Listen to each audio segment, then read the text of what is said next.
Hello ladies and gentlemen, and welcome back to Pikmin 2.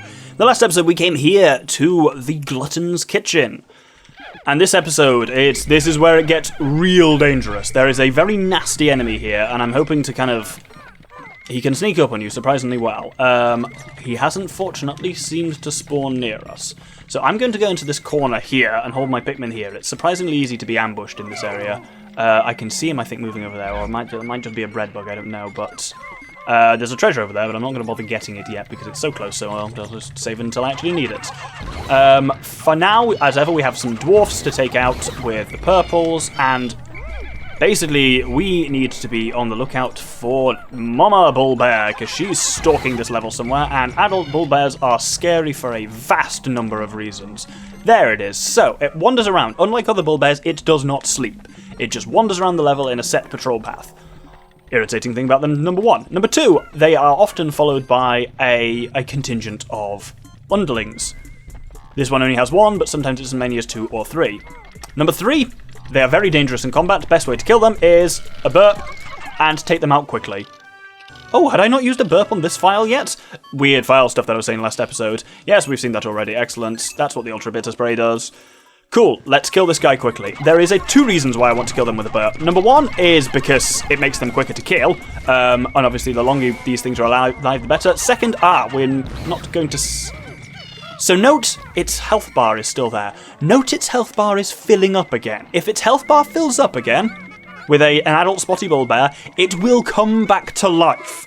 And that is, quite frankly, fucking horrifying, and we don't want any of that to happen. So, how can you stop it from doing that? Take it back to either the Onion if we're on the overworld, or, since we're not, the research pod.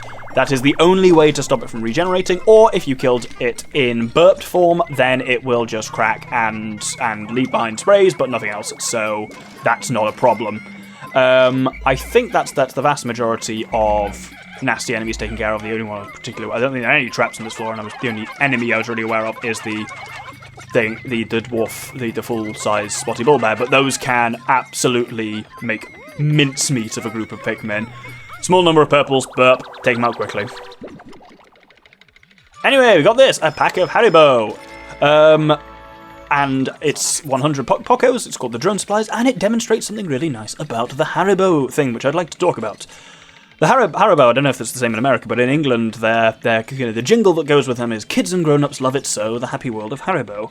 It fits the meter and it rhymes. It's incredibly clever in that every European language has a slightly different variant on it, which means roughly the same thing, and which also rhymes and fits the meter. Like, for example, you'll notice this, the French one says "Haribo c'est beau la vie pour les grands et les petits," and it fits the same meter.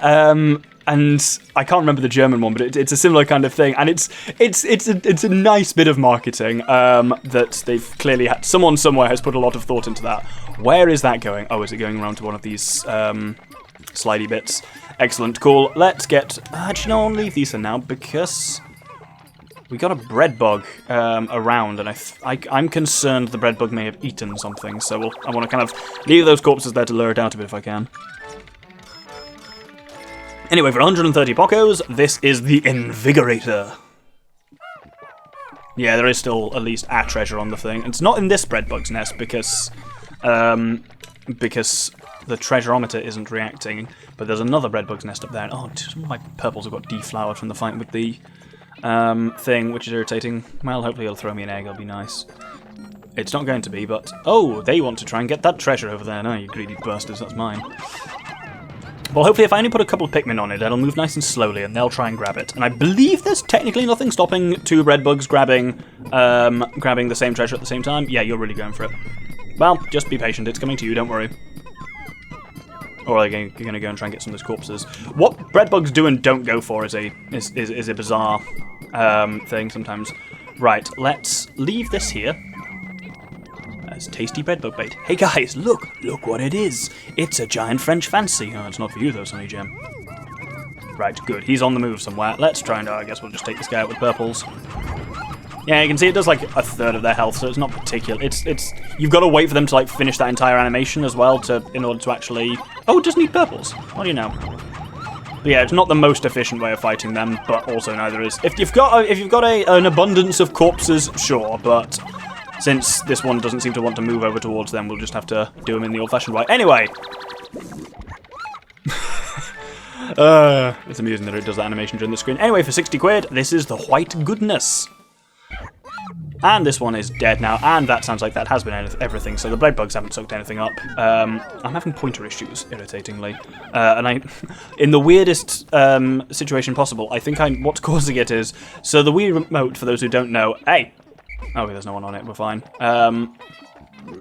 That's when you would lose Pikmin, because they get pulled into its nest that way. But yes, for people who don't know, the Wii Remote works by the sensor bar doesn't actually give any information at all to the Wii. It just is a stereo infrared source that the remote picks up on. Turns out also a large infrared source is my large black coffee tea mug at the moment, which is full of hot tea, which is throwing out enough infrared to fuck up the sensor on this Wii Remote. So I've moved that. The issue is I can't move it far enough away to not be a problem, because then I can't drink the tea that's in it. So this is real first world British problems, I know. Anyway, we've actually cleaned up on this floor, and I have no idea where the downstairs hole is. It's up there. Yes, in case it ever needs to come up, you'll notice it's always on the map, if you've physically got near enough to it. The map kind of uncovers in a grid-style layout, so... Right, this next floor is interesting. Oh, and we've started in a dangerous place. I don't like this. There's a nasty enemy down here, which I basically want to get away from, and it can't move, but it can ruin your day from a distance. Inside there, and I want to just... Oh, there's a lot of nonsense around here. This corner, yep, that looks safe enough, cool. I'm going to do something weird. I'm going to put everyone here. I'm going to leave, put everyone here. I am going to just go out on my lonesome. This is an armoured cannon beetle larva. It will shoot a shot at a captain. And what I'm going to do is try and cleverly manipulate these grub dogs to get hit by the shots. This is a pretty effective way of taking these things out. Having purples running around whilst you've also got these things on the field is really dangerous. Basically, if you're trying to take out these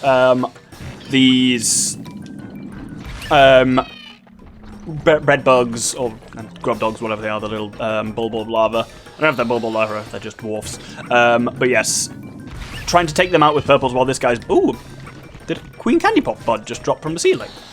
That's bloody handy. Cool, I'll use that in a second. I'm gonna kill all these guys first.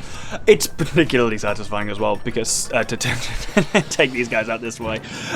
Because then you don't lose any Pikmin, you just need to obviously make sure you don't have your captains die. I think what happens when captains die in caves is the same as on the surface. If you lose both of them, you're gonna have a bad time, but you can stand to lose one of them. But you'll notice as well, this is a massive sub-level, and we've got several more armoured cannon beetle larvas here.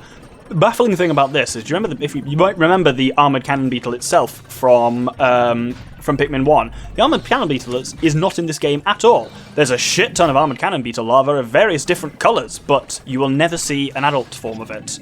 Well, I'll put the speeder on for the rest of this. Cool, I believe I've now taken out all of the dwarf bull bears, so...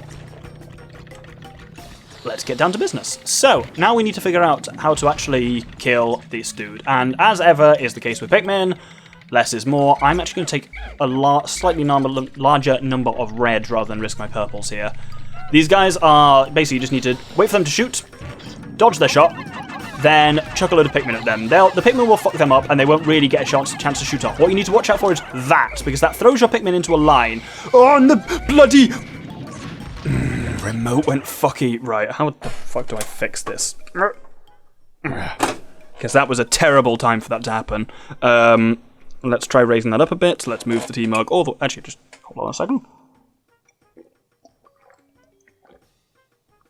Right, T-Mug is no longer a problem. That was still surprisingly warm. Oh, no. Oh, right. Cool, take two. Nope, still not recognising the remote. That's really bad. This is a terrible place for this to happen. What the fuck is it doing? Right, if I position that way.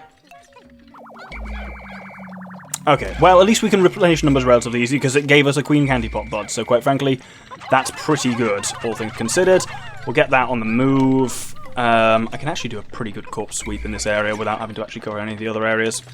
Yeah, it's generally I do like the motion controls in this. I think generally they actually make it a lot easier. The only thing is it relies on the remote working perfectly, and on the odd occasion that doesn't. As you notice there, ladies and gentlemen, Sod's Law will tell you that the one time it fucks up working properly will be when you need to make a stressful throw. I'm gonna not use that yet, actually, because there's something else I want to use it for.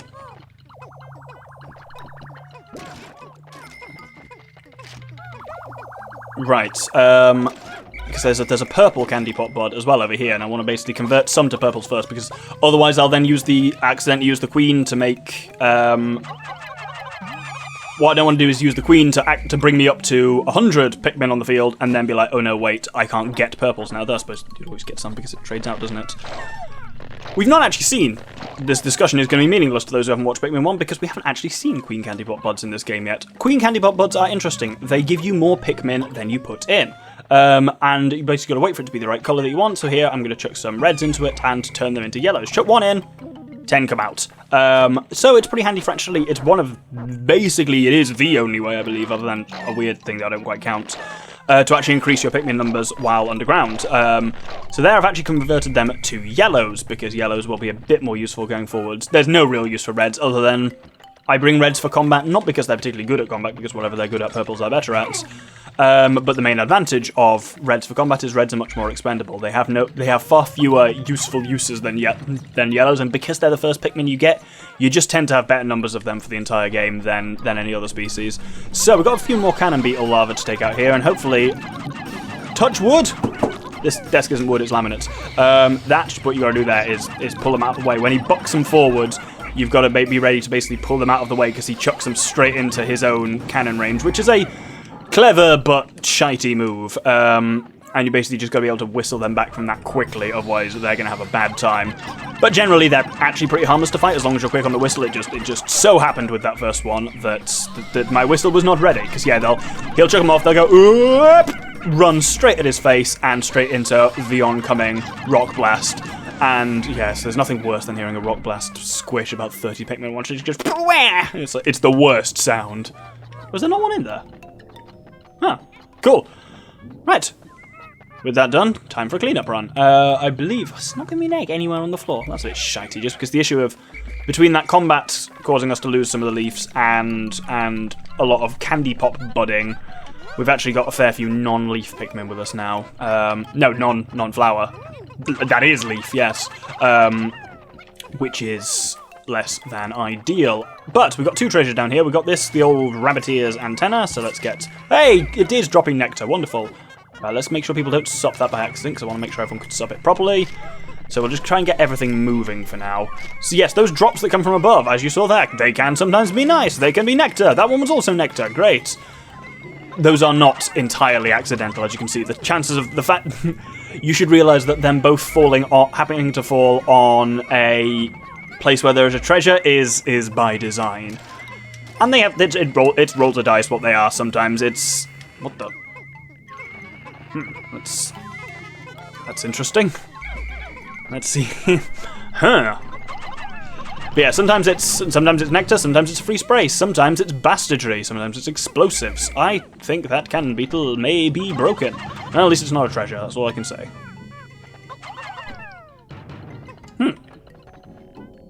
Oh, nope, he's wiggling. Oh, yes. Have we got him free? It looks like we got him free. Come on. Come on, guys, you can do this. Oh, nope, you've stuck him on something different. What is going on? None of this shit ever happens when I'm practicing, I swear. It's only once the cameras roll the fucking weird shit starts happening. Well, either way, that first thing's made it back. I feel like the rabbit ears should have made it back before that, so hopefully nothing untoward has happened. But yes, for 150 Pocos, this is the magical stage. Sorry, my chair needs a greasing by the sounds of it. Let's check another one up there. Maybe just getting more Pikmin on will help things. I don't know why I thought that would help. Oh, the rabbit ears are still moving there slowly and steadily. Good. So, this is the old-timey TV aerial from when they used to transmit TV over wireless signals. I don't know if they still do that in America, but here they don't. They turned it off about 6 years ago. So now you can only get it through cable or digital signals. Hey, that did start moving successfully. Excellent. Right, we'll get a lot of people on that, just get that moving as quickly as possible. Then it will be a case of flowering people up, which will be nice to get down to the next level with a lot of flower Pikmin, because next level is the final level. They're worth 4 coins, so it's slightly more than other stuff. Some of the smallest treasures in the game are only worth like 10, so, well, technically the smallest one's worth 1, but that's an unusual case. Right, so let's try and get as many of these flowered as possible. We should be able to get almost all of them from 2. Oh, balls, I didn't wait long enough. My bloody purples didn't get to it in time. Well, there's another one over here for a reason. I'm going to make sure I can get as many purples on as possible, because leaf purples are awful. Flowered purples are where it's at, and you will use them so much that it's really worth it. We actually got almost all of them there. That was pretty good, all things considered. I've actually got 1 more Pikmin, I think, than I came down in here with, so that's a pretty good going altogether. I said at the start of last episode we'll lose some Pikmin down here. I meant some will die, even if we technically net profit from it. Anyway, let's head down to the final level of Glutton's Kitchen. Brain didn't work there.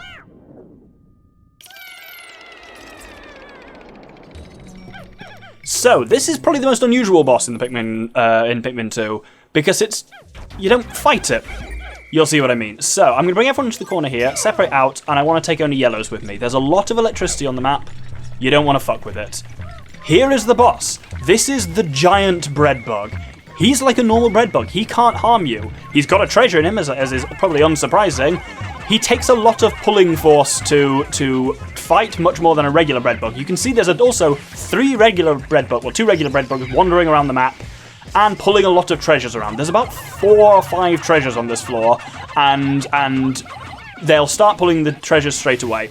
My focus is, my play is basically to ignore them and focus on killing anode beetles. Once the giant Breadbug fixates on an anode beetle, that's your chance to try and overpower him. For now, basically just, yeah, you're not going to get to the other treasures fast enough, and there's just so many electric traps around, you're going to have a bad time.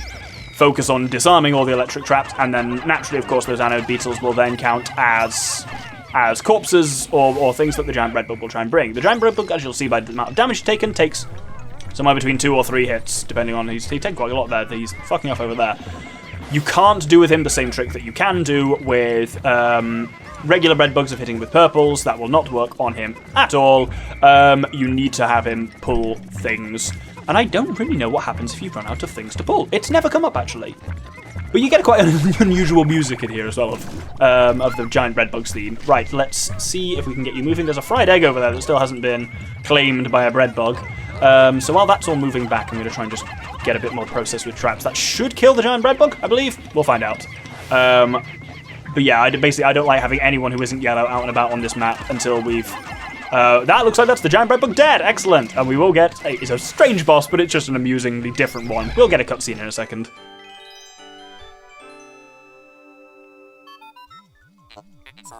Processing. How bizarre. An item appears to have fallen out of that freakish creature. It must have been a greedy beast to swallow something like this. Indeed it was. Oh, you're trying to go for a fried egg. We'll be taking that fried egg, thank you. Are they...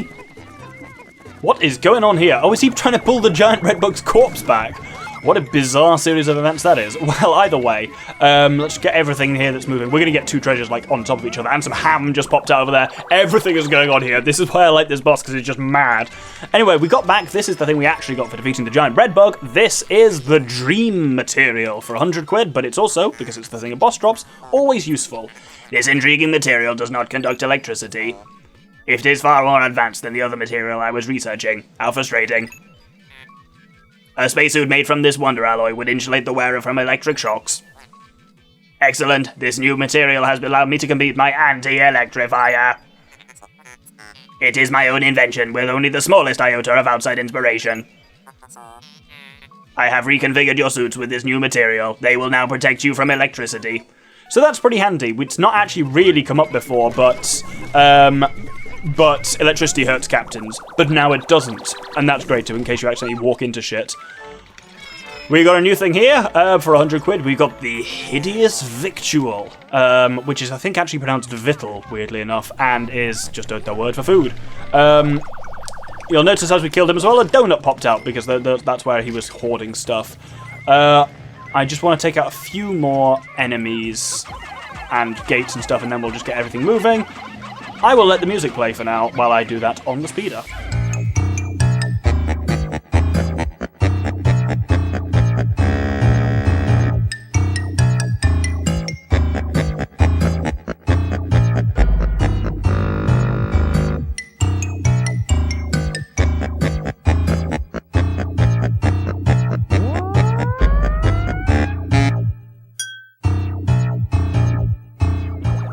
So, I think we've got 2 treasures about to arrive exactly on top of each other. This is a great name, so for 35 quid, some ham.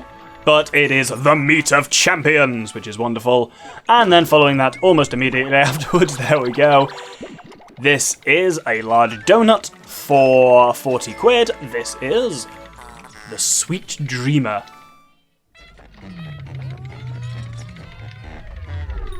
And we've got everything there, and we've got all of our Pikmin with us. I'm just going to basically, there's a couple of eggs here, and hopefully we'll get a decent amount of nectar out of them. We can nectar everyone up. Are we going to see the other thing? Let's find out. No, it's really not going to give me any? Well, I mean, it's not a bad thing. Basically, there's an enemy that can be in eggs, and they've just literally never, ever come up so far. I'm sure we'll get one in the next cavern, because the next cavern's a lot harder than this one. Because this one we've made actually a decent profit in Pikmin numbers out of, quite frankly. We've lost 1 or 2 reds because we traded them in for purples and yellows, but generally it's been a pretty good time for everyone. Anyway, with that, let's head to the service with our Pikmin.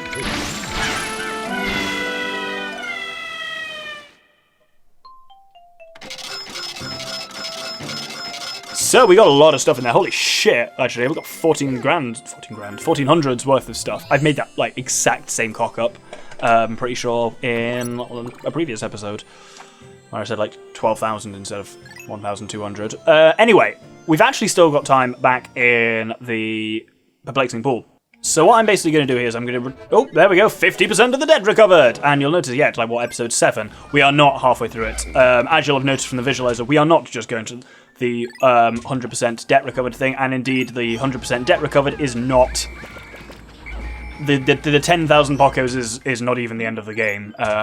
Spoilers. 27 purples is pretty good. Basically, I'm returning everyone to their onions so I can actually have a reasonable assessment of what numbers are and who needs to work on stuff in the remainder of the day. So I'm basically going to be getting some farts and well, some burps even, and building up some Pikmin numbers. So I got 65 of them. How many reds have I got? 112. Yeah, so I'm going to build up some yellows in the meantime. Cool. Let's do that. We'll bring out 40 yellows. Start working on some stuff. There's an enemy we'll be doing at some point. The Toady Bloister, which is a fantastic name. I'll have Elamar take those, and I'll have Louis take some reds to start working on berry production. You can take... let's take 40 as well, why not? Right, the only thing is, I say I want to build up Pikmin numbers. I don't actually know when there are a great deal of enemies still sitting around on this level, so it might just be entirely working on berries situation. Have I really? Why did I only get 24? And why are some of them buds? What weird shit is this? There we go. Bud Pikmin are particularly weird. You only get them when you just put stuff in the ground, but not quite for long enough. Come on. There we go. Well, if nothing else, I'm going to try and find some nectar, and I know exactly where some can be found, so... Ah, the burgeoning spider water's been covered. Oh no. Well, let's send some up there after that nonsense, and the rest to work on this thing. This doesn't have a name. I mistakenly, I think, in the previous episode called this a burgeoning spiderwort, and it isn't.